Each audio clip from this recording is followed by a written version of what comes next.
चलो विद्यार्थी मित्रों, नेक्स्ट આપણો જે ટોપિક છે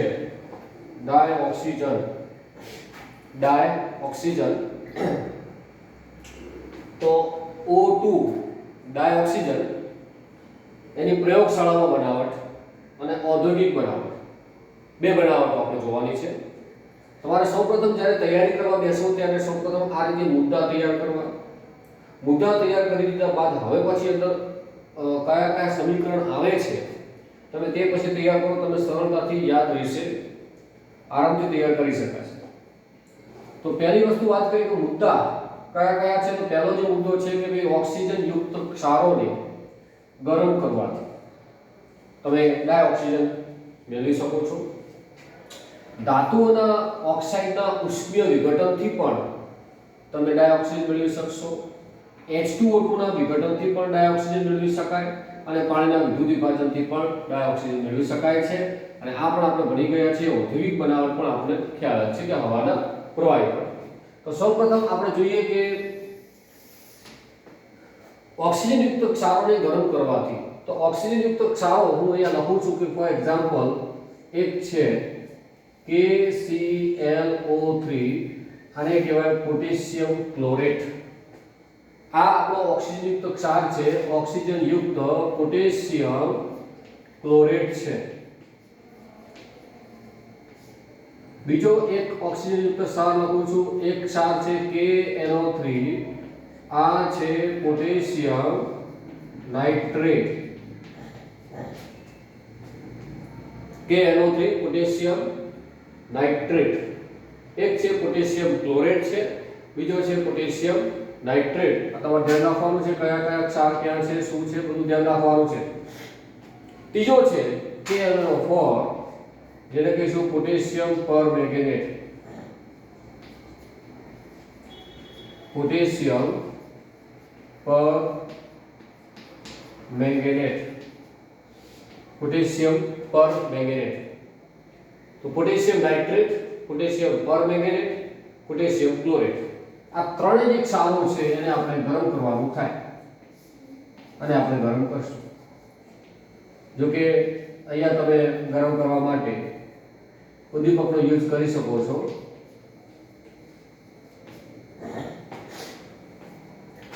તો ત્રણેય ક્ષારોને જ્યારે ગરમ કરું છું ત્યારે મને અહીંયા KClO3 માંથી મને સૌપ્રથમ KCl મળશે અને O2 મુક્ત થશે, ડાયોક્સિજન મને મળે। વિચારજો, ડાયોક્સિજન મળે છે, સમીકરણ સંતુલિત કરવું પડે। અહીંયા 3 છે એટલે અહીંયા 2 વડે ગુણો તો 3 × 6, અહીંયા 3 વડે ગુણો, 2 વડે ગુણેલા છે તો આને 2 વડે ગુણવા પડે, સમીકરણ સંતુલિત થઈ ગયું। KNO3 છે એને ગરમ કરતા મને અહીંયા સૌપ્રથમ KNO2 મળશે, આને કહીશું પોટેશિયમ નાઇટ્રાઇટ કહીશું, પ્લસ O2 મુક્ત થશે, ઓક્સિજન ડાયોક્સિજન છૂટો પડે છે।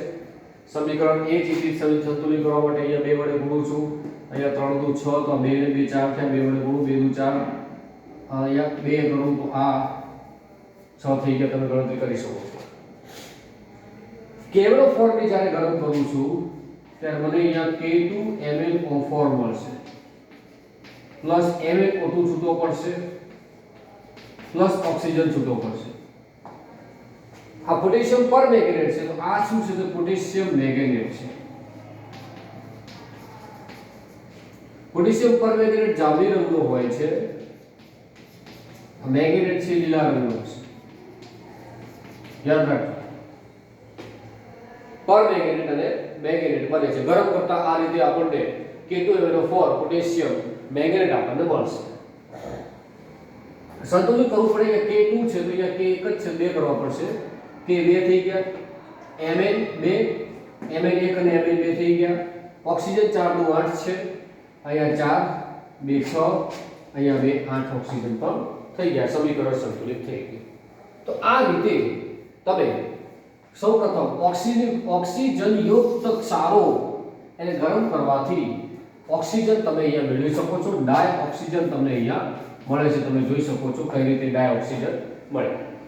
ખાસ સમીકરણ તૈયાર કરવાના થાય, પરીક્ષાની અંદર MCQ ની અંદર તમને આવું આપશે કે KM4 ઇટ gives અહીંયા એરો જે છે એની ઉપર ડેલ્ટા કરીને આપશે કે અથવા એવું લખશે કે ગરમ કરવાથી પાછળ શું મળે એ તમારે લખવું પડશે. એટલે કે સમીકરણ પૂર્ણ કરો એવા પ્રકારના પ્રશ્નો પણ પૂછી શકે. શું મળશે એવા MCQ પણ પૂછી શકે છે. તો ધ્યાન રાખવાનું છે કઈ રીતે શું સમીકરણ આવશે. ત્યારબાદ બીજું છે ધાતુઓના ઓક્સાઇડના ઉષ્મીય વિઘટનથી. તો એના તરફ જોઈશું નંબર 7.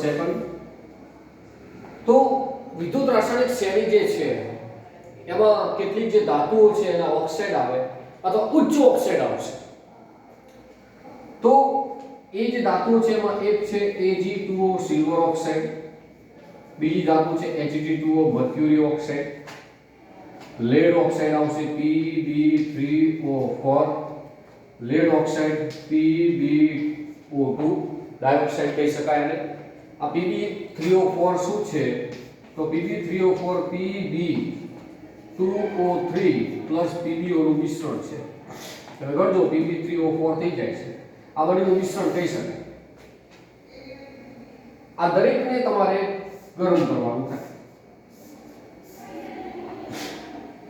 દરેકને ગરમ કરશો તો આવી જે ધાતુનો ઓક્સાઇડ છે એ ઉચ્ચ ઓક્સાઇડ છે એટલે ગરમ કરતા આપણને શું મળશે તો કે Ag ધાતુ છૂટી પડે ઓક્સિજન મુક્ત થાય. Hg ધાતુ છૂટી પડે અહીંયા ઓક્સિજન મુક્ત થાય. ઓક્સાઇડ છે તો ઓક્સાઇડ મુક્ત થાય. કઈ ઉચ્ચ ઓક્સાઇડ છે. ઉચ્ચ ઓક્સાઇડ એટલે બધી સાદો ઓક્સાઇડ છૂટો પડે.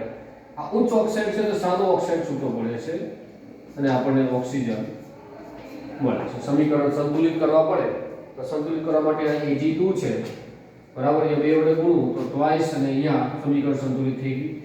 એવી રીતે અહીંયા ટ્વાઇસ સમીકરણ સંતુલિત, અહીંયા ટ્વાઇસ સંતુલિત થઈ ગયું. હવે Pb3 છે તો Pb3 અહીંયા 3 વડે ગુણવા પડે તો 3 વડે ગુણતા 3 ને 2 5 અહીંયા 4 જ છે. એક કામ કરવું પડે અહીંયા પહેલા 2 વડે 3 2 6 થયા તો અહીંયા હું 6 વડે ગુણી દઉં તો 6O એ 8O 4 2 8O થઈ ગયા. અહીંયા PbO2 છે Pb છે O2 છે O અહીંયા 3 છે બરાબર. અહીં 2 વડે ગુણું છું અહીંયા 2 વડે ગુણું છું 2 2 4 2 2 4 થઈ ગયા. હવે જો સમીકરણ સંતુલિત થઈ ગયા. તો આ રીતે બીજી જે ઓપ્શન છે ધાતુઓના ઓક્સાઇડના ઉષ્મીય વિઘટનથી પણ તમે ઉષ્મીય વિઘટન કર્યું, ગરમ કરવાથી વિઘટન થયું તો વિઘટનથી પણ તમે ઓક્સિજન મેળવી શકે તો ઓક્સિજન આપણે બધે મેળવીએ છીએ. ડાયોક્સિજન બનાવી. ત્રીજી મેથડ છે H2O2 ના વિઘટનથી. હાઇડ્રોજન પેરોક્સાઇડનું વિઘટન કરવા છે. તમને આ વિઘટન તમે ધોરણ 11 માં પણ ભણી ગયા છો. હાઇડ્રોજન પેરોક્સાઇડનું વિઘટન એકદમ સરળ છે. તમે ધોરણ 11 માં પણ શીખી ગયા છો. મારે વધારેમાં તમને કહેવાની જરૂર પડતી નથી બરાબર. વિસમીકરણ પ્રક્રિયા એમાં પણ રેડોક્સમાં પણ આવી ગયું અને હાઇડ્રોજન પાઠમાં પણ તમે ભણી ગયા છો. તો આ H2O2 છે તમે જ્યારે ગરમ કરો છો ધારો કે કોઈ ઉદ્દીપકની હાજરીમાં ગરમ કરો એવે કોઈ ઉદ્દીપક છે મેંગેનીઝ ડાયોક્સાઇડ ઉદ્દીપકની હાજરીમાં તમે ગરમ કરશો અથવા સૂક્ષ્મ વિભાજિત ધાતુ લેશો. સૂક્ષ્મ વિભાજિત ધાતુ એની હાજરી તમે આને જ્યારે ગરમ કરો છો તો ઉષ્મીય વિઘટન થઈ આપણને H2O આપશે O2 આપશે બરાબર. સમીકરણ સંતુલિત કરવા માટે અહીંયા 2 વડે ગુણું છું તો 2 2 4 અહીંયા 2 વડે ગુણું છું 2 2 4 ઓક્સિજન હાઇડ્રોજન બંને 4 4 થઈ ગયા. જોઈ લો તમે અહીંયા ધારો કે વિસમીકરણ પ્રક્રિયા કઈ રીતે ખ્યાલ રાખવો તો O નો ઓક્સિડેશન પેરોક્સાઇડ છે -1 હોય. હાઇડ્રોજન પેરોક્સાઇડ છે તો પેરોક્સાઇડ હોય તો ઓક્સિડેશન આ ઓક્સિજનનો -1 હોય. અહીંયા ઓક્સિજનનો ઓક્સિડેશન H2 માં -2 હોય અહીંયા તો 0 છે. તો તમને ખ્યાલ આવશે કે -1 માંથી -2 થાય એટલે ઘટ્યું રિડક્શન થયું. -1 માંથી 0 થાય એટલે ઓક્સિડેશન થયું બરાબર. તો ઓક્સિડેશન રિડક્શન બંને પ્રક્રિયાઓ એક જ પદાર્થમાંથી થાય. તો આ જે પ્રક્રિયા છે વિસમીકરણ તરીકે આપણે પણ લખી શકીએ છીએ કે હાઇડ્રોજન પેરોક્સાઇડની વિસમીકરણ પ્રક્રિયાથી ઓક્સિજન મળે છે એવું પણ કહી શકાય. ઘણી વખતે લખતા હોઈએ છીએ. તો આ રીતે પણ સૂક્ષ્મ વિભાજિત ધાતુઓ પણ તમે અહીંયા ઉદ્દીપક તરીકે લઈ શકો છો. સૂક્ષ્મ વિભાજિત ધાતુઓ કઈ સૂક્ષ્મ વિભાજિત ધાતુઓ કઈ AgAu Pt Ag એવું આવી જે સૂક્ષ્મ વિભાજિત ધાતુઓ છે એ તમે લઈ શકશો. તો આ H2O2 ના વિઘટનથી પણ આપણે અભ્યાસ કર્યો. ત્યારબાદ પાણીના વિદ્યુત વિભાજનથી, તો વલતા મીટર તમે શબ્દ સાંભળ્યો છે, પાણીના વિદ્યુત વિભાજનથી, બરાબર. તો પાણીનું વિદ્યુત વિભાજન કરીએ, તમને આ સાધન ખ્યાલ છે, સાધન તમને યાદ હશે, બરાબર. અહીંયા શું કરવાનું, તો કે અહીંયા આ રીતે સ્ક્રૂ ફિટ કરેલા હોય, અહીંથી તાર જોડેલો હોય, આ તાર, એ તાર તમારે લગાવવાનો ક્યાં છે, તો કે આ તાર તમારે બે છેડા ભેગા કરી અને ફિલ્મ પ્લગમાં લગાવી સ્વિચ પાડવાની થાય છે. અહીંયા શું કરવાનું છે, તો અહીંયા આની ઉપર અંદર પાણી ભરવાનું, પહેલા તો પાણી ભરવાનું છે અને એની ઉપર કસનળી, ઊંધી કસનળી ઉપર મૂકી દેવાની છે, કસનળી ઊંધી કરી એની ઉપર મૂકી દેવાની છે. વિદ્યુત પ્રવાહ પસાર કરતા આ જે છેડો છે, ધારો કે આ છેડાનું એનોડ કહું, આ છેડો છે ને ધારો કે કેથોડ કહું, બરાબર. તો એનોડ પર હંમેશા કઈ પ્રક્રિયા થાય, તો એનોડ પર હંમેશા ઓક્સિડેશન પ્રક્રિયા થાય, કેથોડ પર હંમેશા રિડક્શન પ્રક્રિયા થાય. હવે પાણીમાં H2O છે, પાણી H2O, તો H2O માં કયા કયા આયનો હોય, તમને ખ્યાલ જ છે, H+ હોય અને O-2, આવા આયનો H2O માં હોય છે. H+ અને O-2 એટલે બે H+ કહી શકીએ, ચલો O-2 આવા પાણીની અંદર આયનો હોય છે. હવે એનોડ પોતે ધનવિભાજિત છે, કેથોડ પોતે ઋણવિભાજિત છે. એનોડ ધનવિભાજિત કહેવાય, કેથોડ ઋણવિભાજિત છે. પાણીની અંદર જે આયનો છે H+ એ ક્યાં જશે, કેથોડ ઉપર જશે. O- છે એ માઈનસ વાળો ક્યાં આવશે, પ્લસ વાળા તરફ. તો માઈનસ છે પ્લસ વાળા તરફ, પ્લસ વાળો માઈનસ વાળા તરફ જાય. અહીંયા O-2 આવશે, તો O-2 પોતે શું કરશે, પોતાની પાસે રહેલા ઇલેક્ટ્રોન જે છે એને મુક્ત કરશે. તો અહીંયા 1/2 લખી દઉં, તો હું બે ઇલેક્ટ્રોન મુક્ત કરેલા બતાવું, તો મને અહીંયા એનોડ ઉપર ઓક્સિડેશન પ્રક્રિયા દ્વારા ઓક્સિજન મળશે, તો અહીંયા ઓક્સિજન મળશે, બરાબર છે. 1/2 O2 પર 2 ઉડી ગયા, એક જ ઓક્સિજન વધ્યો, માઈનસ બે ઇલેક્ટ્રોન દૂર થઈ ગયા. કેથોડ ઉપર પેલા H+ આવે, 2H+ છે, એ 2H+ બે ઇલેક્ટ્રોન સ્વીકારે અને H2 બનાવે. હાઇડ્રોજન મને ક્યાં મળશે, કેથોડ ઉપર. તો એનોડ ઉપર ઓક્સિજન મળે, કેથોડ ઉપર હાઇડ્રોજન મળે છે મને. તો આ રીતે આપણે પ્રયોગશાળામાં પાણીના વિદ્યુત વિભાજનથી હાઇડ્રોજન અને ઓક્સિજન અનુક્રમે, હાઇડ્રોજન કેથોડ ઉપર, ઓક્સિજન એનોડ ઉપર મેળવી શકીએ છીએ. તો આ ચોથી પદ્ધતિ, પાણીના વિદ્યુત વિભાજનથી પણ આપણે હાઇડ્રોજન અને ઓક્સિજન, ટૂંકમાં ઓક્સિજન આપણે ડાયોક્સિજન મેળવી શકીએ છીએ, એ આપણે જોયું. ત્યારબાદ છે હવાના પ્રવાહીકરણથી. આ આપણે ભણી ગયા છે. હવાનું પ્રવાહીકરણ કરીએ એની પહેલા તમારે અંદર જે કેટલાક ધૂળના રજકણો હોય એ દૂર કરવું પડે તમારે. પાણીની બાષ્પ રહેલી હોય તો પાણીની જે વરાળ છે એને પણ તમારે દૂર કરવી પડે. એ બધું દૂર કર્યા બાદ હવે તમારે શું કરવાનું, તો કે હવે હવાનું પ્રવાહીકરણ કરો. તો હવાનું પ્રવાહીકરણ કરતા આપણી જોડે બે ઓપ્શન છે, O2 અને N2. તો હવાનું પ્રવાહીકરણ કરવાથી આપણને O2 અને N2 પ્રવાહી સ્વરૂપો મળે. હવે બંનેનું મિશ્રણ છે અને અલગ પાડવું છે, તો આપણે શું કરવાનું, આમનું વિભાગીય વિચ્છેદન કરવાનું. વિભાગીય વિચ્છેદન.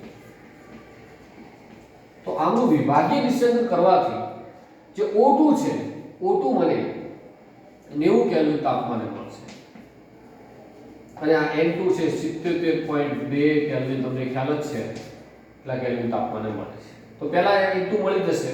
N2 મળી ગયા બાદ હવે પ્રયત્ન કરવાનો, તમે O2 આરામથી મેળવી શકો છો. હાલની તારીખમાં આ રીતે હવાના પ્રવાહીકરણથી ડાયોક્સિજન મેળવવામાં આવે છે. એ ઉદ્યોગોની અંદર આ મેથડ કામમાં લાગે છે. ઔદ્યોગિક બનાવટ આ રીતે આપણે કરીશું. તો આ આપણે ડાયોક્સિજનની બનાવટ જોઈ છે, બરાબર છે.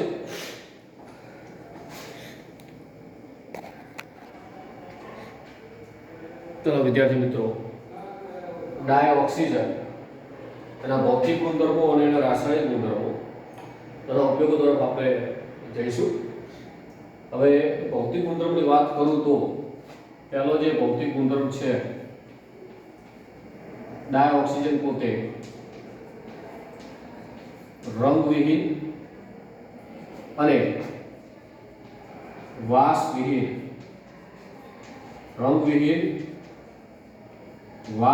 વાયુ છે. રંગવિહીન અને વાસવિહીન વાયુ છે, ખાસ ધ્યાન રાખવાનું છે. બીજો અગત્યનો જે ભૌતિક ગુણધર્મ છે એના તરફ તમને લઈ જાઉં. ખાસ આપણે હાલ જ જોયું કે 90 કેલ્વિન તાપમાને પ્રવાહીકરણ પામે, 55 કેલ્વિન તાપમાને ઠરે છે. બરાબર, 55 કેલ્વિન તાપમાને ઠરશે ડાયોક્સિજન. અગત્યનો ત્રીજો જે ગુણધર્મ છે કે 293 કેલ્વિન તાપમાને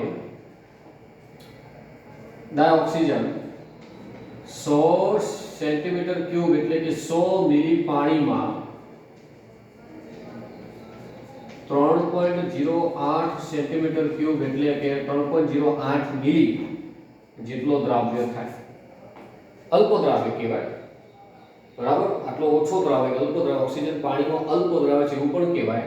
એટલે કે 100 મિલી પાણીમાં 3.08 સેન્ટીમીટર જે 3.08 મિલી જેટલો દ્રાવ્ય થાય છે.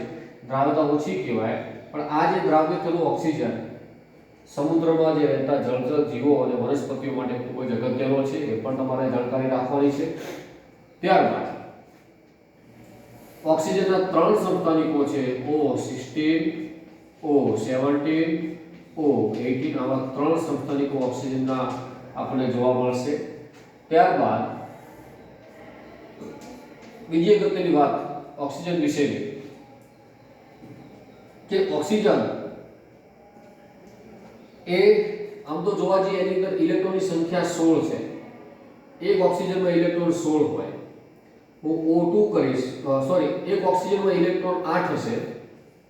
હું O2 કરું, ઇલેક્ટ્રોનની સંખ્યા 16 થાય. હવે 16 સંખ્યા છે એટલે બેકી સંખ્યામાં ઇલેક્ટ્રોન કહેવાય. ઇલેક્ટ્રોન જે છે એ બેકી સંખ્યામાં કહેવાય.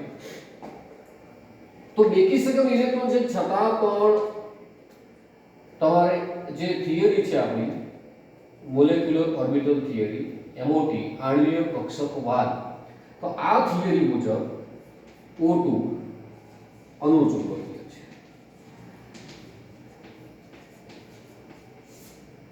બરાબર, આમ તો કેવું બેકી સંખ્યામાં ઇલેક્ટ્રોન હોય તો યુગ્મિત આપણે વિચારી શકીએ.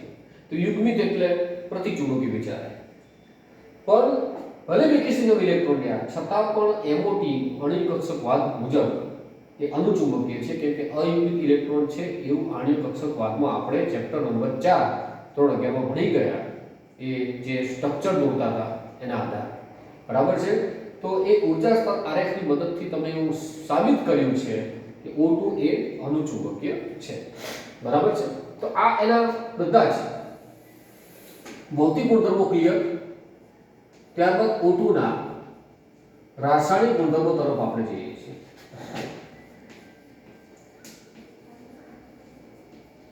રાસાયણિક ગુણધર્મો ધ્યાન રાખજો. રાસાયણિક ગુણધર્મો O2 ના કેવા છે, શું છે, બધો ખ્યાલ આપણે રાખવાનો છે. નંબર 1, O2 જે છે એ કેટલીક જે ધાતુઓ છે જેવી કે ઉમદા ધાતુ,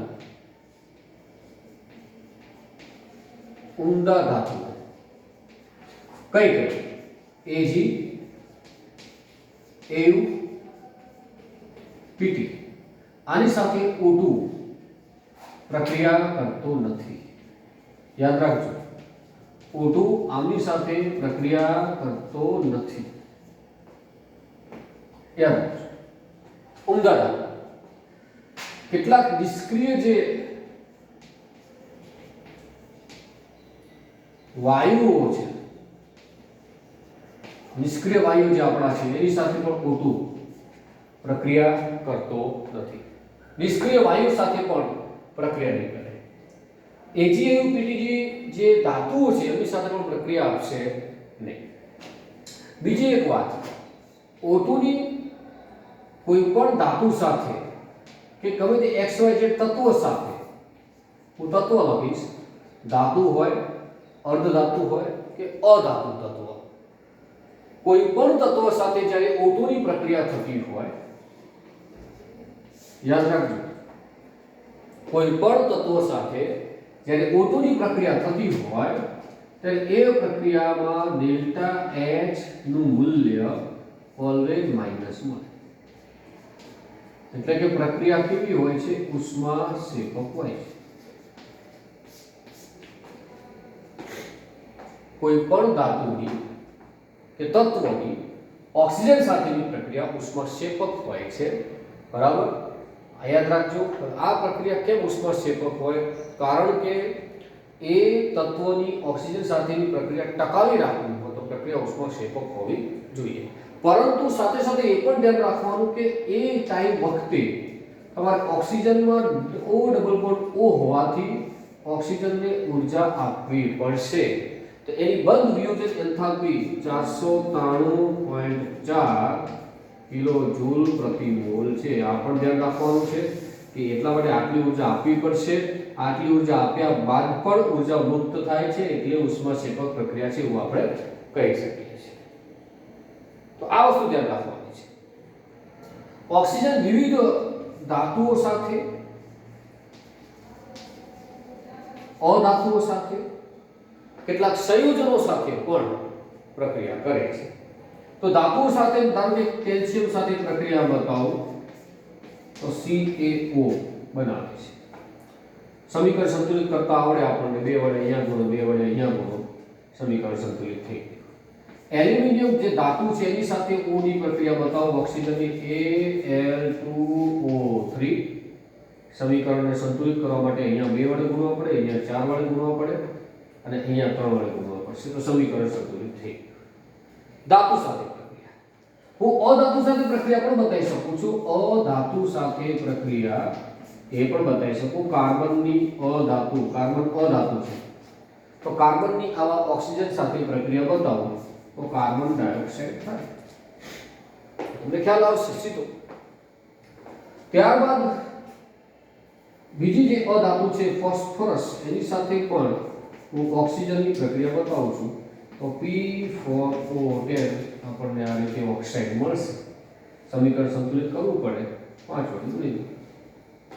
તો અધાતુ સાથે પ્રક્રિયા બતાવી છે, ધાતુ સાથે પ્રક્રિયા બતાવી છે, કેટલાક સંયોજનો સાથે પણ પ્રક્રિયા આપણે નક્કી કરી શકીએ છીએ.